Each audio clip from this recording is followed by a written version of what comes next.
بسم اللہ الرحمن الرحیم الحمد للہ رب العالمین والصلاة والسلام علی رسولہ الکریم محمد وعلی آلہ واصحابہ اجمعین اما بعد۔ محترم سامعین کرام، کل کے درس اور سلف صالحین کا اور سلف صالحین کے منہج کا جو ضابطہ آپ کے سامنے بیان کیا گیا تھا، اس میں اس بات کا ذکر آیا تھا کہ اہل بدعت کی کتابوں اور اہل بدعت کی شخصیتوں اور ان کے افکار، ان کے اقوال، ان کے کلام، ان کی وعظ و نصیحت اور ان ساری کی ساری چیزوں سے اسلاف امت دور بھاگا کرتے تھے، اس سے تحذیر کیا کرتے تھے اور لوگوں کو بچنے کی تلقین فرمایا کرتے تھے۔ آج جو ضابطہ آپ کے سامنے ذکر کرنا ہے وہ ضابطہ ہے ان العبادات توقیفیۃ الاصل فیہا الکتاب والسنہ وفہم سلف الامہ فمن زاد فیہا فہو مبتدع۔ کتاب کے لحاظ سے یہ 16واں ضابطہ ہے، اگرچہ درس کے لحاظ سے بیچ میں کچھ ضوابط کو حذف کیا گیا ہے۔ اس ضابطے میں مؤلف حافظہ اللہ فرماتے ہیں کہ عبادات جو ہیں یہ توقیفی ہیں، اور عبادات میں اصل قرآن و سنت اور سلف صالحین کا فہم ہے۔ جس نے عبادات میں قرآن و سنت اور سلف صالحین کے فہم اور ان کے دلائل کے مد مقابل کسی چیز کا اضافہ کیا فہو مبتدع، تو وہ بدعتی ہے۔ یہاں پر ایک عام سی فکر اور عام سی سوچ ہے مسلمانوں کے درمیان، وہ یہ ہے کہ ہم اچھا کام کر رہے ہیں اور یہ نیکی کا کام ہے، اس کو کرنے میں حرج کیا ہے؟ نیکی کے کام کے لیے اگر اس کی بنیادی شرطیں اس کے اندر موجود نہیں ہیں تو اس کام کو کرنے میں حرج ہی نہیں، بلکہ وہ کام ہمارے لیے باعث عذاب ہے اور اللہ رب العالمین کے عذاب کو دعوت دینے کا باعث ہے۔ ایک شخص یہ دعویٰ کرے کہ میں قرآن مجید کی تلاوت کرتا ہوں اور تلاوت کرنے میں کوئی مذائقے کی بات نہیں ہے، کیونکہ قرآن مجید کی تلاوت ہے، نیک کام ہے، لیکن کسی ایسے مقام پر قرآن مجید کی تلاوت کرے جہاں پر تلاوت کرنے سے منع کیا گیا ہے، تو اس کو قرآن مجید کی تلاوت کرنے کے باوجود بجائے ثواب کے گناہ ملے گا۔ کوئی شخص بیت الخلاء میں تلاوت کرے گنہگار ہوگا، کوئی شخص قبرستان میں تلاوت کرے گنہگار ہوگا، کیونکہ اللہ کے نبی صلی اللہ علیہ وسلم نے ایسے مقامات پر تلاوت کرنے سے منع فرمایا ہے۔ کوئی شخص یہ کہے کہ میں جنابت کی حالت میں ہوں اور میرے اوپر غسل واجب ہے، لیکن قرآن مجید کی تلاوت نیکی کا کام ہے، لہذا قرآن شریف اٹھا کر کے تلاوت کرنے لگے، بجائے ثواب کے اس کو گناہ ملے گا، کیونکہ اس سے شریعت نے روکا ہے۔ تو شریعت نے جو حدود قائم کیے ہیں عبادات کے، انہی حدود پر عبادات کو انجام دینا یہ بنیادی مسئلہ ہے۔ تو یہاں پر اسی سلسلے میں ذکر کیا گیا کہ عبادات توقیفی ہیں اور اس کی بنیاد قرآن و سنت اور فہم سلف پر ہے۔ جس نے قرآن و سنت اور فہم سلف پر کسی بھی انداز کا اضافہ کیا وہ بدعتی ہے۔ عبادات توقیفی ہیں۔ توقیفی ہیں، اس سے کیا مقصد ہے اس بات کو سمجھ لیں۔ عبادات میں اصل حرمت ہے، یعنی کوئی بھی کام انجام دینا حرام ہے عبادت کے نام پر، الا یہ کہ اس کام کی دلیل قرآن و سنت یا صحابہ کرام سے ملتی ہو۔ کوئی شخص یہ دعویٰ کرے کہ میں 5 وقت کی نماز پڑھتا ہوں، مجھ کو اطمینان نہیں ہوتا کہ اللہ رب العالمین مجھ سے راضی ہوا یا نہیں ہوا، اس وجہ سے میں 7 وقت کی نمازیں پڑھوں گا۔ آپ قرآن و سنت کے سارے دلائل کھنگال لیں اور صحابہ کرام کے سارے اقوال کو چھانٹ لیں، اس کی بحث و تحقیق کر لیں، ایک بھی دلیل نہیں ملے گی جس میں 6 یا 7 وقت کی نماز ادا کرنے سے منع کیا گیا ہے۔ لیکن 5 وقت کی نمازوں کی دلیل، 5 وقت نمازیں ادا کرنے کی دلیل اور اس کا حکم، یہ اس بات کی دلیل ہے کہ اس میں اضافہ کرنا بھی حرام ہے اور اس میں کمی کرنا بھی حرام ہے۔ تو عبادات توقیفی ہیں، یعنی اصل یہ ہے کہ عبادات کو اتنا ہی انجام دیا جائے جتنا قرآن و سنت سے ثبوت ملتا ہے، نہ اس میں کمی کی جائے گی نہ زیادتی کی جائے گی۔ اور معاملات جو ہوتے ہیں عبادات سے ہٹ کر کے، دنیاوی معاملات، یہ توقیفی نہیں ہوتے بلکہ یہ سب کے سب حلال ہوتے ہیں۔ یعنی دنیا کے اندر آپ کو کچھ کھانا ہے، کچھ پہننا ہے، کہیں کی سیر و تفریح کرنی ہے، کوئی نئی سواری استعمال کرنی ہے، کوئی نیا اسلوب اختیار کرنا ہے، سب حلال ہے، الا یہ کہ جو چیز ہم اپنا رہے ہیں وہ شریعت کے کسی ضابطے سے ٹکرا جائے تب وہ حرام ہوگی۔ مثال کے طور پر انسان کو کھانے میں موجودہ دور کی مشہور اور مرغوب غذائیں جو ہیں، یہ غذائیں اللہ کے نبی صلی اللہ علیہ وسلم کے عہد مبارک میں، یہ صحابہ کرام کے عہد مبارک میں نہیں تھی۔ چاول اس دور میں نہیں پایا جاتا تھا۔ جس جانور کا ہم دودھ پیتے ہیں، بھینس، یہ اس دور میں عربوں میں اس کا وجود نہیں تھا، لیکن اس جانور کے اندر وہ علامتیں موجود نہیں ہیں جو علامتیں کسی جانور کو حرام کرنے کے لیے بیان کی گئی ہیں، لہذا یہ جانور ہمارے لیے کھانے میں حلال ہوگا۔ معاملات میں اصل حلت ہے اور عبادات میں اصل حرمت ہے، اس ضابطے کو ہم سمجھ کر کے چلیں۔ اب موجودہ دور میں کوئی بھی نئی ایجاد جو کھانے پینے یا پہننے اوڑھنے میں استعمال کی جاتی ہے وہ حلال ہے، الا یہ کہ اس کے بارے میں شریعت میں کوئی صفت بیان کر دی گئی ہو، وہ صفت اس کے اندر موجود ہوگی اور وہ صفت حرمت پر دلالت کرے گی تو اس چیز کو حرام سمجھا جائے گا۔ کوئی کھانے پینے کا آئٹم آج کے دور میں ایسا تیار کیا جائے جس میں شراب ملا دی گئی ہو، جس میں سور کا گوشت ملا دیا گیا ہو، جس میں کوئی ناپاک چیز ملا دی گئی ہو، وہ کھانے پینے کا سامان اصلاً حلال ہے، لیکن اس کے اندر ملائی گئی چیز کے بارے میں شریعت نے ہم کو روکا ہے، اس کو حرام قرار دیا ہے، لہذا اس کی ملاوٹ کی وجہ سے وہ کھانے کا سامان بھی حرام ہو جائے گا۔ تو یہاں پر دو بنیادی چیزیں ہیں، عبادت اور معاملات، دنیاوی امور۔ عبادت میں ساری چیزیں حرام ہیں سوائے ان چیزوں کے جن کی دلیل قرآن و سنت میں ملتی ہے، اور معاملات میں ساری چیزیں حلال ہیں سوائے ان چیزوں کے جن چیزوں کی حرمت کی دلیل شریعت اسلامیہ میں ملتی ہے۔ یہ بنیادی ضابطہ ہے۔ آج کے دور میں ہم یہ دیکھتے ہیں کہ لوگ دینی امور میں ہم سے اتفاق نہیں کرتے، تو دینی امور کی دلیل پوچھنے کے لیے دنیاوی امور کے سوالات کرتے ہیں۔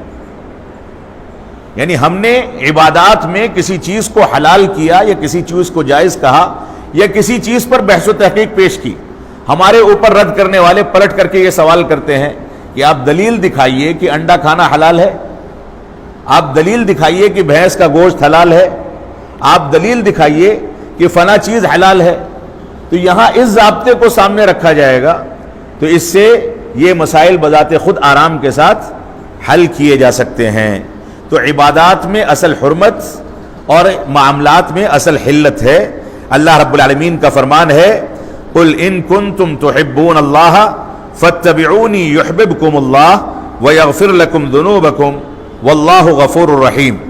اے اللہ کے نبی صلی اللہ علیہ وسلم آپ کہہ دیجئے کہ اگر تم اس بات کو پسند کرتے ہو کہ اللہ رب العالمین تم سے محبت کرے، فاتبعونی، تو میری اتباع کرو، یحببکم اللہ، اللہ رب العالمین تم سے محبت کرنے لگے گا، ویغفر لکم ذنوبکم، اور تمہارے گناہوں کو معاف فرما دے گا۔ اللہ رب العالمین بخشنے والا اور رحم کرنے والا ہے۔ اس آیت کریمہ میں اس بات کی دلیل ہے کہ رسول اکرم صلی اللہ علیہ وسلم کی پیروی کے بعد ہی کسی عبادت کو انجام دیا جا سکتا ہے، اور رسول اکرم صلی اللہ علیہ وسلم کی پیروی جو ہے یہ اللہ کی رضامندی کو مشتمل ہے۔ اگر اللہ کی رضامندی اور محبت مطلوب ہے تو بنیادی شرط یہ ہے کہ اللہ کے رسول صلی اللہ علیہ وسلم کی پیروی کی جائے، یعنی گویا دوسرے الفاظ میں یہ کہیں کہ عبادات کے معاملے میں اللہ رب العالمین سے رسول اکرم صلی اللہ علیہ وسلم کو جدا نہیں کیا جا سکتا۔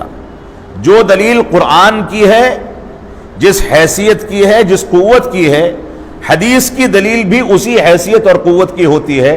حجت کے لحاظ سے قرآن و حدیث کی دلیل میں کوئی فرق نہیں ہے، دونوں یکساں اور برابر ہیں۔ اللہ رب العالمین کا فرمان ہے وَمَا آتَاكُمُ الرَّسُولُ فَخُذُوهُ وَمَا نَهَاكُمْ عَنْهُ فَانْتَهُوا، رسول تم کو جو کچھ دیں اس کو لے لو، اور جن چیزوں سے روکیں ان سے رک جاؤ۔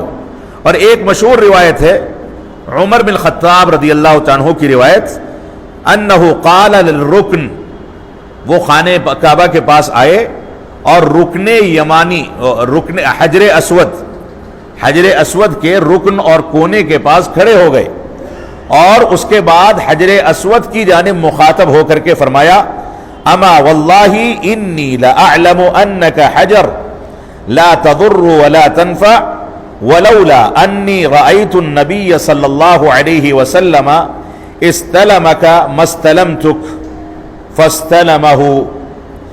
عمر بن خطاب رضی اللہ عنہ نے، صحیح بخاری اور صحیح مسلم کی روایت ہے، یہ الفاظ صحیح بخاری کے ہیں، رکن حجر اسود کو مخاطب کر کے کہا کہ اللہ کی قسم میں جانتا ہوں کہ تو ایک پتھر ہے، نہ کسی کو نفع پہنچا سکتا ہے نہ نقصان پہنچا سکتا ہے، اور اگر میں نے رسول اکرم صلی اللہ علیہ وسلم کو تجھ کو چھوتے اور بوسہ لیتے نہ دیکھا ہوتا تو میں کبھی بھی نہ چھوتا نہ بوسہ لیتا، اور اس کے بعد اس کو انہوں نے بوسہ لیا۔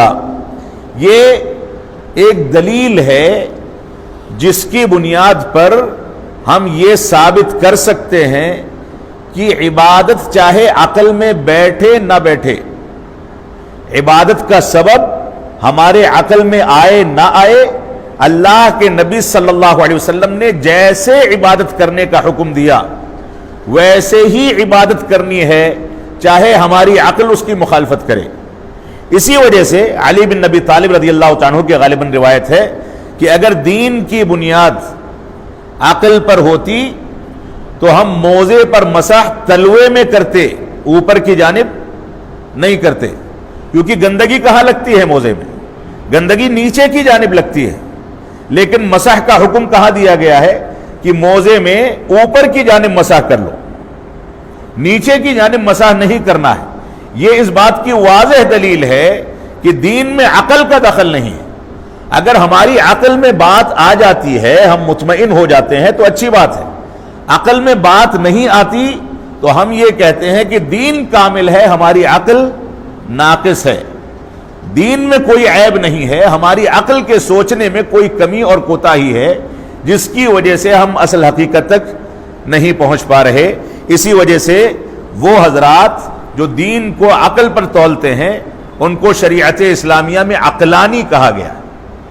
عقلانی وہ گمراہ فرقہ ہے جو دین کے مسائل کو عقل پر تولتا ہے، کہتا ہے کہ یہ بات تو صحیح ہے لیکن ہماری عقل میں نہیں بیٹھتی، لہٰذا ہم اس کو نہیں مانتے، اس کا انکار کرتے ہیں، اس کی توجیہ و تعویل کریں گے تب اس کو تسلیم کریں گے۔ یہ اس چیز کی گنجائش شریعت اسلامیہ میں قطعاً نہیں ہے۔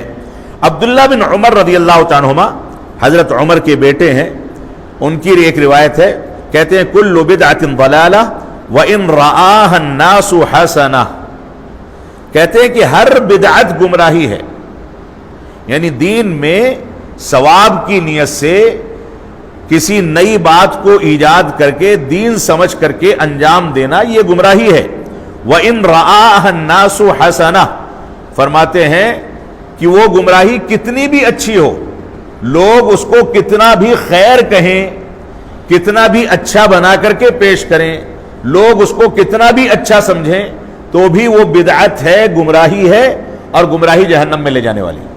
لہذا لوگوں کا کسی چیز پر عمل ہونا، عمل کرنا، یا کسی چیز کو اچھا کہنا، یا کسی چیز کو بار بار انجام دینا، یا کسی کو نیکی سمجھنا، یا کسی کام کو اللہ سے قربت کے لیے اختیار کرنا، لوگوں کا یہ اختیار یا لوگوں کا یہ فیصلہ ہمارے لیے قابل عمل یا قابل حجت یا قابل اعتماد نہیں ہے، بلکہ اس پر قرآن و سنت یا صحابہ کرام کی دلیل ہونا بنیادی شرط ہے۔ اس وجہ سے ہمیں اس کا مکمل خیال کرنا چاہیے۔ شیخ الاسلام علامہ ابن تیمیہ رحمۃ اللہ علیہ فرماتے ہیں العبادات مبناها على الشرع والاتباع لا على الهواء والابتداع فإن الإسلام مبني على أصلين أحدهما أن نعبد الله وحده لا شريك له والثاني أن نعبده بما شرعه على لسان رسوله صلى الله عليه وسلم لا نعبده إلا بالأهواء والبدع. فرماتے ہیں شیخ الاسلام علامہ ابن تیمیہ رحمۃ اللہ علیہ کہ اسلام میں عبادات کی بنیاد شریعت اسلامیہ اور رسول اکرم صلی اللہ علیہ وسلم کی پیروی اور اتباع پر ہے، ہوا پرستی اور بدعات پر نہیں ہے، کیونکہ اسلام کی دو بنیادی اصلیں ہیں، دو بنیادیں ہیں. کسی بھی عبادت کو یا کسی بھی عمل کو ثابت کرنے کے لیے دو بنیادیں ہیں. پہلی بنیاد ہے کہ ہم صرف اور صرف اللہ رب العالمین کی عبادت کریں اور اس کے ساتھ کسی کو شریک نہ ٹھہرائیں، یعنی پہلی اصل اخلاص اور توحید اور ایمان کی پختگی ہے. دوسری اصل جو ہے ان نعبدہ، کہ ہم اللہ رب العالمین کی عبادت کریں اسی طریقے پر جس طریقے کو رسول اکرم صلی اللہ علیہ وسلم نے مشروع قرار دیا یا دین کا حصہ قرار دیا. ہم اللہ کی عبادت اپنی ہوا پرستی یا بدعات کی بنیاد پر نہ کریں. تو عبادت کی قبولیت کے لیے دو بنیادیں ہیں جیسا کہ یہاں ذکر کیا گیا. ایک بنیاد ہے توحید، اخلاص، اللہ رب العالمین کی وحدانیت کا اقرار. وحدانیت اور توحید کے بغیر کوئی عبادت انجام دی جائے وہ رائے گاہ ہے، بیکار ہے، مردود ہے. اور دوسری بنیادی شرط یہ ہے کہ اللہ کے نبی صلی اللہ علیہ وسلم کی پیروی اور آپ کے حکم کے مطابق عبادت کو انجام دیا جائے. کوئی شخص اخلاص کے ساتھ عبادت کرتا ہے لیکن اتباع رسول کی رعایت نہیں ہے، اس کی عبادت باطل ہے. کوئی شخص اتباع رسول کا لحاظ کرتا ہے لیکن اخلاص اور توحید کی بنیادیں مفقود ہیں تو اس کی عبادت بھی باطل ہے. دونوں چیزوں کا ایک ساتھ پایا جانا ضروری ہے. علامہ ابن القیم رحمۃ اللہ علیہ فرماتے ہیں لا واجب الا ما اوجبہ اللہ ولا حرام الا ما حرمہ اللہ ولا دین الا ما شرعہ والاصل فی العبادات البطلان حتی یقوم دلیل علی الامر. فرمایا علامہ ابن القیم رحمۃ اللہ علیہ نے اعلام المعقعین کے اندر یہ عبارت موجود ہے. کہتے ہیں کہ کوئی چیز واجب نہیں ہے مگر وہی جس کو اللہ واجب کر دے، کوئی چیز حرام نہیں ہے مگر وہی جس کو اللہ حرام کر دے، اور دین کچھ نہیں ہے مگر وہی جس کو مشروع قرار دیا گیا، یعنی اللہ کے نبی صلی اللہ علیہ وسلم نے دین قرار دیا ہو. لہذا عبادات میں اصل یہ ہے کہ ہر چیز باطل ہے سوائے اس چیز کے جس پر دلیل مل جائے، جس کے مطابق دلیل ثابت ہو جائے وہ چیز عبادت میں مشروع ہے. اس کے علاوہ عبادت میں کوئی بھی کام کیا جائے، کتنا بھی نیک ہو، کتنا بھی اچھا لگنے والا ہو، کتنا بھی مزین ہو، کتنا بھی میٹھا ہو، کتنا بھی لذت دار ہو، اگر اس پر دلیل نہیں ہے تو وہ باطل ہے، اس کی کوئی رعایت نہیں ہے، اللہ رب العالمین کے دربار میں مردود ہے. اگلا ضابطہ ہے ان العمل لا يقبل الا اذا كان خالصا صوابا والخالص ما كان الله ما كان لله والصواب ما كان على السنة. کہہ رہے ہیں اگلے ضابطے میں کہ عمل قبول نہیں ہو سکتا مگر تب جب وہ خالص ہو اور صواب ہو، خالص ہو اور صحیح ہو. صواب کہا جاتا ہے کسی چیز کے صحیح ترین ہونے کو، اور خالص کہا جاتا ہے کسی کام کے اخلاص سے مکمل ہونے کو. تو فرمایا کوئی بھی عبادت قابل قبول نہیں ہے مگر تب جب وہ خالص ہو اور ثواب پر مبنی ہو. کہہ رہے ہیں خالص کیا ہے؟ خالص یہ ہے کہ کام کو صرف اللہ کے لیے انجام دیا جائے. وہ ثواب، اور ثواب یہ ہے ما کان علی السنہ، جو کام سنت رسول صلی اللہ علیہ وسلم کے مطابق ہو. یہاں پر بھی عبادت کی دونوں شرطوں کو دوسرے اسلوب میں ذکر کر دیا گیا. اللہ رب العالمین کا فرمان ہے فَمَنْ كَانَ يَرْجُو لِقَاءَ رَبِّهِ فَلْيَعْمَلْ عَمَلًا صَالِحًا ولا یشرک بعبادت ربہ احدا، جو اللہ رب العالمین سے ملاقات کی امید رکھتا ہے اس کو چاہیے کہ اعمال صالحہ کو انجام دے اور اللہ کے ساتھ کسی کو شریک نہ ٹھہرائے۔ یہاں پر عبادت کے لیے اللہ کی شرکت کے انکار کی بات کہی گئی، یعنی صرف توحید کا اقرار کرنا اور شرک کا انکار کرنا۔ اور ایک آیت کریمہ ہے جس میں اللہ رب العالمین نے فرمایا قل ان صلاتی ونسکی ومحیای ومماتی للہ رب العالمین لا شریک لہ وبذالک امرت وانا اول المسلمین۔ اے اللہ کے نبی صلی اللہ علیہ وسلم آپ کہہ دیجئے کہ میری نماز، میری قربانی، میرا جینا، میرا مرنا، یہ سب کا سب اللہ رب العالمین کے لیے ہے، لا شریک لہ، اس کا کوئی شریک نہیں، اور مجھ کو اسی بات کا حکم دیا گیا ہے اور میں سب سے پہلے اسلام لانے والا ہوں۔ فضیل بن عیاض رحمۃ اللہ علیہ احسن عملا، جو سورۃ الملک کے ابتدائی آیات میں الفاظ آئے ہیں، اس کے بارے میں کہتے ہیں کہ سب سے احسن عمل، سب سے صحیح عمل، سب سے ثواب ترین اور سب سے صحیح ترین عمل کیا ہے؟ اخلصہ واصوبہ، سب سے زیادہ اخلاص والا اور سب سے زیادہ صحیح عمل۔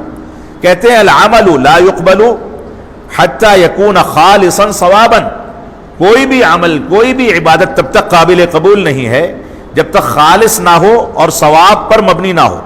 الخالص اذا كان للہ، خالص وہ عمل ہے جو اللہ کے لیے ہو، والصواب اذا كان على السنہ، اور ثواب وہ ہے جب وہ سنت کے مطابق انجام دیا جائے۔ تو اس میں بھی وہی ضابطہ دوہرا دیا گیا ہے۔ علامہ ابن القیم رحمۃ اللہ علیہ فرماتے ہیں جعل الاخلاص والمتابعۃ سببا لقبول الاعمال فاذا فقد لم تقبل الاعمال۔ فرماتے ہیں علامہ ابن القیم رحمۃ اللہ علیہ اپنی کتاب الروح کے اندر، کہتے ہیں کہ اخلاص اور متابعت، اللہ رب العالمین کی وحدانیت اور اس کا اخلاص اور رسول اکرم صلی اللہ علیہ وسلم کی پیروی سببا لقبول الاعمال، یہ دونوں کے دونوں اعمال کی قبولیت کے اسباب ہیں۔ فاذا فقد، اگر اخلاص یا اتباع رسول میں سے کوئی بھی چیز مفقود ہو جائے، لم تقبل الاعمال، اعمال اور عبادات قبول نہیں کیے جائیں گے۔ اس سے بھی اس ضابطے کی تاکید ہو جاتی ہے۔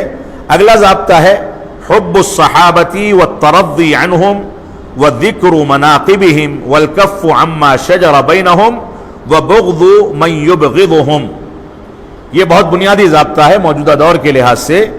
فرمایا صحابہ کرام سے محبت رکھنا، ان سے راضی رہنا، محبت رکھنا اور راضی رہنا، ان کی منقبت اور ان کے فضائل کا تذکرہ کرنا، یعنی ان کی سیرت کا مطالعہ کرنا اور ان کی سیرت کو لوگوں کے سامنے بیان کرنا، اور ان کے درمیان آپسی جو انتشار و اختلافات ہوئے آخری دور میں اس پر خاموشی اختیار کرنا، یعنی وہ ہمارے بڑے تھے، انہوں نے کوئی اختلاف کیا، وہ اجتہادی غلطی تھی، جب ان کو سمجھ میں آیا تو انہوں نے رجوع کر لیا۔ دین کی بنیادوں پر صحابہ کرام میں سے ادنا صحابی رسول بھی رہا ہو، کوئی آنچ آ جائے دین کی بنیاد پر، اس کو اس نے گوارا نہیں کیا۔ آپسی اختلافات، آپس میں جو تھوڑے بہت مسائل ہوئے اجتہادی غلطیوں کی بنیاد پر، جس میں دونوں گروہ حق پر تھے، امیر معاویہ رضی اللہ تعالیٰ عنہ اور حضرت علی بن نبی طالب رضی اللہ تعالیٰ عنہ، دونوں حق پر کیسے تھے؟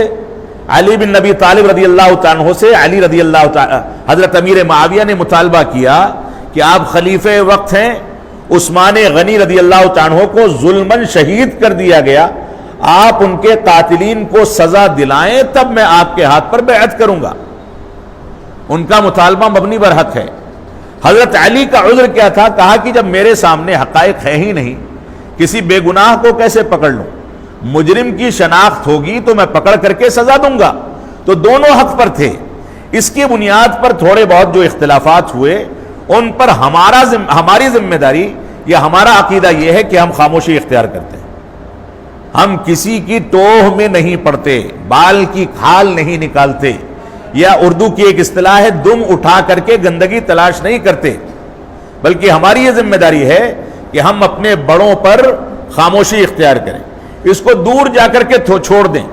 آپ کے گھر میں آپ کے والد اور دادا کے درمیان اختلاف ہو جائے، بیٹا یا پوتا اس کو ہوا دینے لگے تو کان پکڑ کر کے باہر کر دیا جائے۔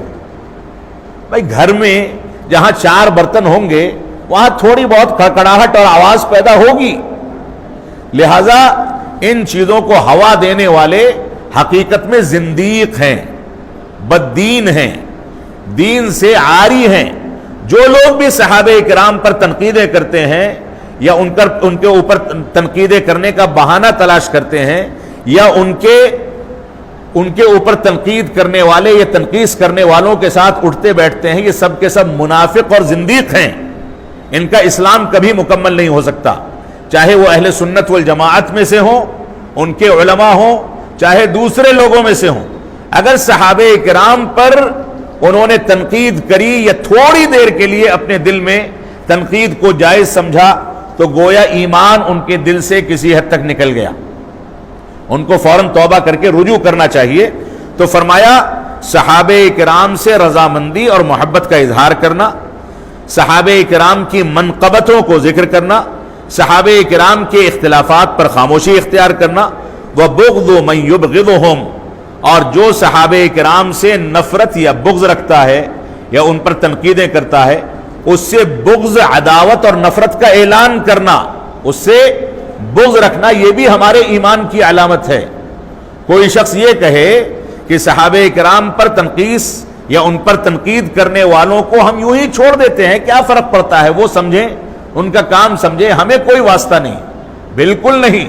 اگر کوئی ایسا کرتا ہے، ثابت ہو گیا، تو ہماری بحیثیت اہل سنت والجماعت کے رکن کے یہ ذمہ داری ہے کہ ان سے بغض رکھیں، ان سے نفرت کریں، کیونکہ وہ اسلام کی ایک بنیاد کو منہدم کرنے کے پیچھے لگا ہوا ہے۔ اللہ رب العالمین کا فرمان ہے وَمَا مُحَمَّدٌ رَّسُولُ اللَّهِ وَالَّذِينَ مَعَهُ أَشِدَّاءُ عَلَى الْكُفَّارِ رُحَمَاءُ بَيْنَهُمْ۔ اللہ رب العالمین نے فرمایا محمد صلی اللہ علیہ وسلم اللہ رب العالمین کے ایک رسول ہیں، اور ان کے ساتھ جو لوگ ہیں وہ کفار پر سخت اور آپس میں رحم دل ہیں۔ اور اس کے بعد فرمایا کہ ان کو سجدہ کرتے ہوئے، سجدہ کثرت سے کرنے کی وجہ سے ان کی پیشانیوں پر اس کے نشانات پائیں گے، اور یہ ایک دوسرے کے ساتھ ایسا وطیرہ کرتے ہیں، یعنی اللہ کے نبی صلی اللہ علیہ وسلم کے ساتھ صحابہ کرام کی تعریف کے پل باندھ دیے گئے ہیں۔ اللہ رب العالمین نے ایک اور جگہ پر ارشاد فرمایا لیکن الرسول والذین معہ جاہدوا باموالہم وانفسہم وَأُولَئِكَ لَهُمُ الْخَيْرَاتِ وَأُولَئِكَ هُمُ الْمُفْلِحُونَ۔ اللہ رب العالمین نے فرمایا لیکن یہ رسول ہیں، اور ان کے ساتھ جو لوگ ہیں جو ایمان لائے، انہوں نے اپنے مال اور اپنی جان کے ذریعے اللہ کے راستے میں جہاد کیا۔ اللہ رب العالمین ان کے خیر کو جانتا ہے، ان کو خیر پر لگا دیا ہے، اور یہی وہ لوگ ہیں جو حقیقت میں کامیاب ہیں۔ اللہ رب العالمین نے ان کے خیر کی گواہی دے دی، ان کی کامیابی کی گواہی دے دی، ان کے جہاد میں مال اور جان کے قربانی کی گواہی دے دی۔ اس سے زیادہ کس گواہی کی ضرورت ہے؟ یہ سارے کے سارے صحابہ کرام سے متعلق اللہ رب العالمین نے فرمایا۔ اللہ کے نبی صلی اللہ علیہ وسلم فرماتے ہیں وَفِيهُمُ النَّبِيُّ صلی اللہ علیہ وسلم، اللہ کے نبی صلی اللہ علیہ وسلم ان کے بارے میں فرماتے ہیں لا تسبوا اصحابی، میرے ساتھیوں کو برا بھلا مت کہو، گالیاں مت دو۔ لا تسبوا اصحابی، پھر سے فرمایا میرے ساتھیوں کو برا بھلا مت کہو، گالیاں مت دو۔ فوالذی نفسی بیدہ، سن لو اس ذات کی قسم جس کے ہاتھ میں میری جان ہے، لو ان احدکم، اگر تم میں سے کوئی انفق مثل احد ذهبا، تم میں سے کوئی احد پہاڑی کے برابر سونا خرچ کر دے، ما ادرک مد احدہم ولا نصیفہ، تو صحابی رسول کے ایک مد عام صدقے یا آدھے مد عام صدقے کے برابر بھی نہیں پہنچ سکتا۔ ایک مد بمشکل 200 گرام، 200 گرام کوئی عام چیز صدقہ کر دیں، یا فرض کر لے سونا ہی صدقہ کر دیں، تو ایک پہاڑ جس کے بارے میں بتایا گیا تھا 10-12 کلومیٹر لمبا، 50 سے 60 فٹ اونچا، جتنا اونچا اتنا ہی گہرا، اور 2 کلومیٹر چوڑا، اتنا لمبا چوڑا پہاڑ، اس کے وزن کے برابر اگر کوئی سونا صدقہ کر دے تو صحابی رسول کے ایک مد صدقے کے برابر بھی نہیں پہنچ سکتا، کیونکہ صحابہ کرام کا ایمان کامل تھا۔ انہوں نے جو سب سے بڑی نعمت پائی، جو نعمت ہم کو نہیں ملی ہے، وہ نعمت ہے اللہ کے نبی صلی اللہ علیہ وسلم کو دیکھنا اور آپ کی صحبت۔ اس سے عظیم نعمت دنیا کے اندر کوئی نہیں ہو سکتی۔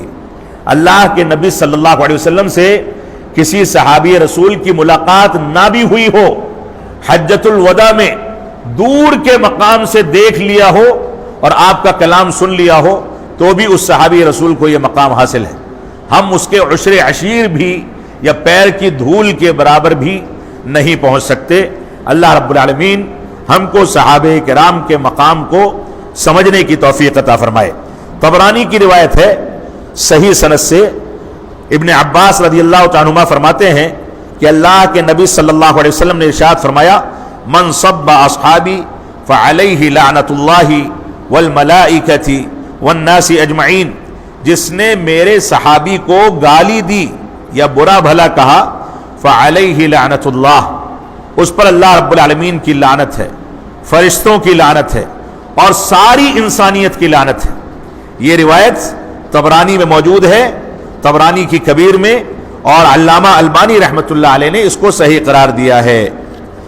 اس طرح کی بہت ساری روایتیں ہیں جس میں صحابہ کرام کی عظمت اور فضیلت کو دیکھا جا سکتا ہے۔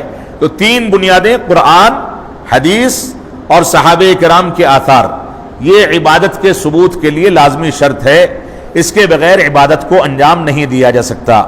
اگلا ضابطہ ہے ان الطائفہ المنصورہ ہی الفرقہ الناجیہ اہل الحدیث والاثر هم الجماعہ السائرون على منہاج السابقین وان من خالف طریقهم لا يعد منهم ولو انتسب لهم۔ اگلا ضابطہ ہے کہ طائفہ منصورہ، جس کے بارے میں حدیث میں کہا گیا ہے کہ یہی ہدایت یافتہ ہے اور یہی کامیاب ہوگا۔ طائفہ منصورہ کے بارے میں یہاں پر ایک ضابطہ ذکر کر رہے ہیں، کہہ رہے ہیں کہ طائفہ منصورہ یہ فرقہ ناجیہ ہے۔ فرقہ ناجیہ یعنی نجات پانے والا فرقہ ہے۔ اہل الحدیث، اس سے مراد اہل الحدیث ہیں۔ اس پر صحابہ کرام کے اقوال موجود ہیں کہ صحابہ کرام فرقہ ناجیہ سے اہل الحدیث کو مراد لیتے تھے۔ تابعین، امام ابو حنیفہ رحمۃ اللہ علیہ کے اساتذہ، بعد کے دور کے ائمہ، ان سے بے شمار دلائل ثابت ہیں کہ فرقہ ناجیہ سے اہل الحدیث مراد ہیں، جو حدیث کا حق ادا کر کر کے اس پر زندگی گزاریں، حدیث کو یاد بھی کریں، حدیث کو سمجھیں، حدیث کے مطابق عمل کریں، حدیث کی مخالفت سے بچیں، تمام کے تمام امور میں سیرت رسول اور سنت رسول پر اپنے آپ کو محدود کر دیں، وہ اہل الحدیث ہیں۔ تو فرمایا فرقہ ناجیہ یہ اہل الحدیث ہے، یہی جماعت ہے جس کی تعریف کی گئی ہے، اور یہی سابقہ امتوں کے مسلک و منہج پر چلنے والے لوگ ہیں۔ جو ان کے طریقے اور ان کے منہج کی مخالفت کرے وہ ان میں شمار نہیں کیا جائے گا، اگرچہ ان کی جانب منسوب ہو، یعنی اپنے آپ کو اہل الحدیث کہے لیکن اس طریقے پر نہیں ہے، عملی مخالفت کرتا ہے، تو اس میں شمار نہیں کیا جائے گا۔ یعنی فرقہ ناجیہ جو ہے یہ اہل الحدیث جماعت کے اندر بھی ان لوگوں کی منتخب جماعت ہے جو قرآن و سنت پر منوعاً چلتے ہیں۔ تو یہاں پر ہم اس بات کو سمجھ کر کے چلیں۔ اللہ کے نبی صلی اللہ علیہ وسلم کا فرمان ہے، افترقت الیہود علی 71 فرقہ فواحدۃ فی الجنہ و70 فی النار۔ کہتے ہیں کہ یہودیوں نے اپنے درمیان 71 فرقے بنا لیے، 71 فرقوں میں تقسیم ہو گئے، ان میں سے ایک جنتی ہے اور 70 جہنمی ہیں۔ وافترقت النصارى على 72 فرقہ، اور نصارہ یہ 72 فرقوں میں تقسیم ہو گئے، ان میں سے ایک جنتی ہے اور بقیہ جہنمی ہیں۔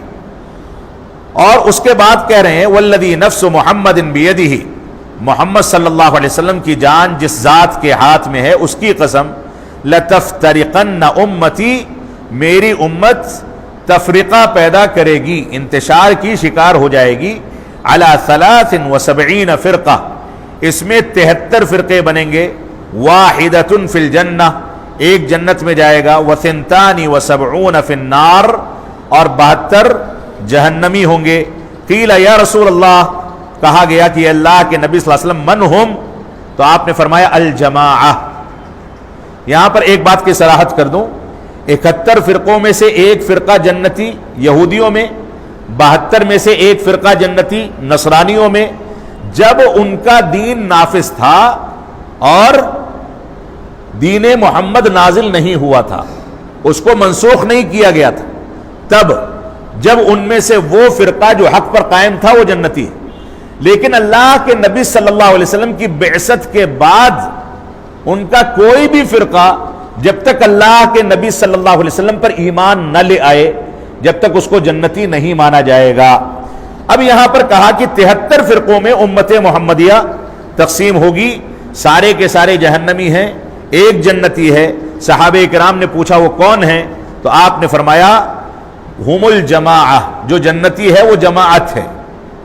بعض روایات میں ہے ما انا علیہ اليوم واصحابی، آج کے دن میں جس طریقے پر ہوں اور میرے صحابہ میرے ساتھی جس طریقے پر ہیں، فرقہ ناجیہ سے وہی مراد ہے، وہی جنتی۔ یا بعض روایات میں دوسرے الفاظ بھی وارد ہوئے ہیں۔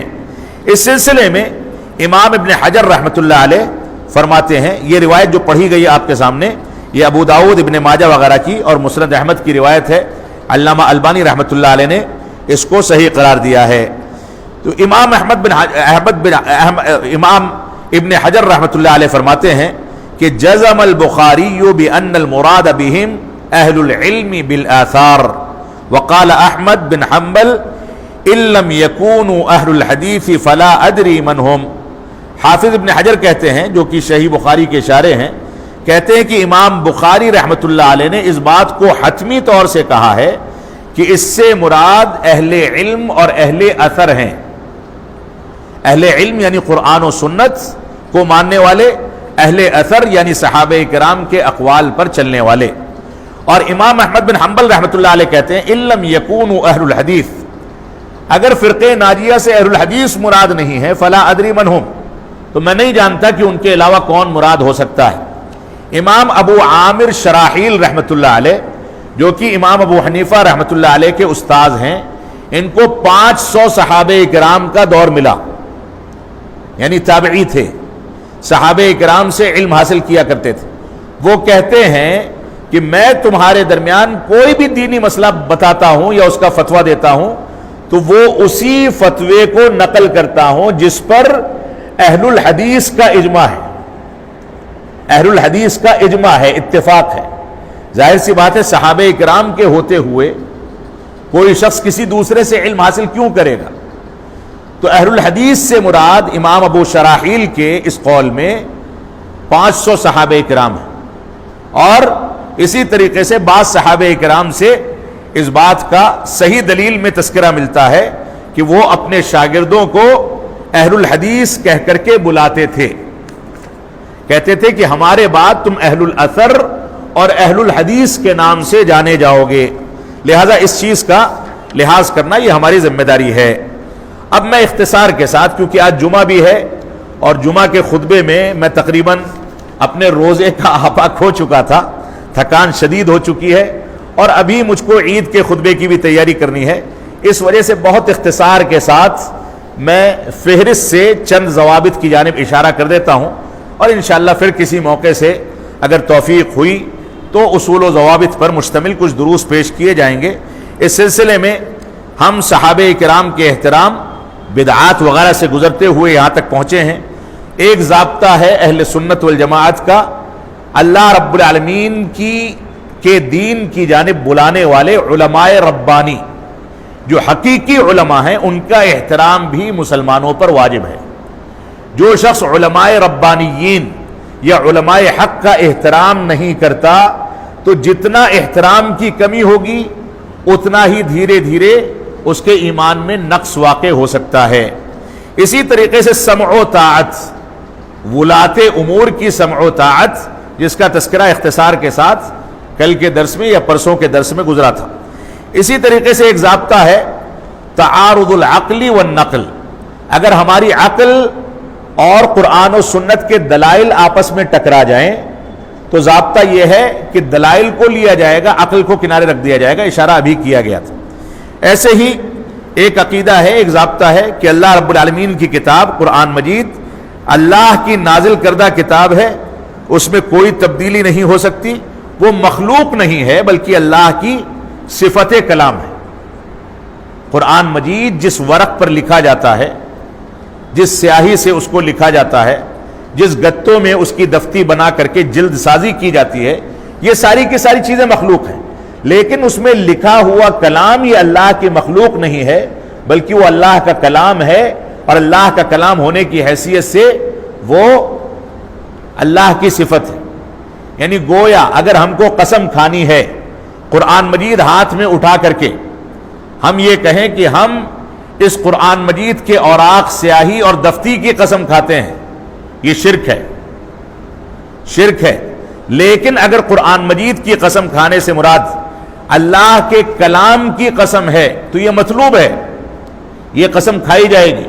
ہم یہ کہہ سکتے ہیں کہ ہم اللہ کے کلام کی قسم کھا کر کے یہ بات کہہ رہے ہیں، لہذا اللہ کے کلام یا اللہ کے نام یا اللہ کی صفات کی قسم کھانا یہ جائز ہے، غیر اللہ کی قسم کھانا حرام ہے، شرک ہے۔ اسی طریقے سے اللہ رب العالمین کے دین کی جانب دعوت دینے کے جو ضابطے اور علماء کے لیے کن علماء سے علم لیا جائے اس کے بارے میں جو ضابطے ہیں وہ بھی اہل سنت والجماعت کا ایک ضابطہ ہے، اس کی رعایت کی جانی بھی ضروری ہے۔ ہر شخص سے کوئی علم لے لے یہ جائز نہیں ہے، اور کسی بھی شخص سے کوئی چیز سیکھ لی جائے یہ جائز نہیں ہے، لہٰذا کسی چیز کو سیکھنے یا علم حاصل کرنے کے لیے علم کو علماء کے ساتھ خاص کیا جائے گا۔ ایسے ہی ایک ضابطہ یہ ہے کہ امر بالمعروف اور نہی عن المنکر یہ ایک ایسا فریضہ ہے کہ اس کے دونوں گوشے ایک ساتھ چلیں گے۔ اہل سنت والجماعت نے اس کے جو شرائط، اس کے جو ضوابط ذکر کیے ہیں ان کا مکمل خیال کیا جائے گا، یعنی اچھائیوں کا حکم دینا، جو اچھائیاں قرآن و سنت اور فہم صحابہ سے ثابت ہیں، جو معروف کے کام دلائل سے ثابت ہیں ان کا حکم دینا، ان پر عمل کرنا، اور جو منکرات قرآن و سنت کے خلاف ہیں یا قرآن و سنت میں جن سے روک دیا گیا ان سے لوگوں کو روکنا، یہ دونوں بنیادی ضابطے ہیں۔ یعنی کوئی شخص یہ کہے کہ میں لوگوں کو اچھائیوں کا حکم دوں گا اور برائیوں سے روکوں، یہ کوئی ضروری نہیں ہے، لوگ ناراض ہو جاتے ہیں، تو یہ منہج سلف صالحین کے خلاف ہے۔ دونوں چیزیں ایک ساتھ چلیں گی، جہاں اچھائیوں کا حکم دیا جائے گا وہیں برائیوں سے روکا جائے گا۔ کوئی برا مانے رب کائنات ہم سے راضی ہو جاتا ہے کافی ہے، وہی محبت ڈالنے والا وہی نفرت ڈالنے والا ہے۔ اللہ رب العالمین ہم کو قرآن و سنت کی پیروی کرنے کی توفیق عطا فرمائے، منہج سلف صالحین کے مطابق اپنے اندر شعور پیدا کرنے اور اس کے مطابق زندگی کو ڈھالنے کی توفیق عطا فرمائے۔ ہم جب تک جئیں تب تک اسلام پر جئیں، جب ہمارا خاتمہ ہو تو ایمان پر ہو۔ وصلی اللہ علی نبینا محمد وعلی آلہ وصحبہ وسلم، والسلام علیکم ورحمۃ اللہ وبرکاتہ۔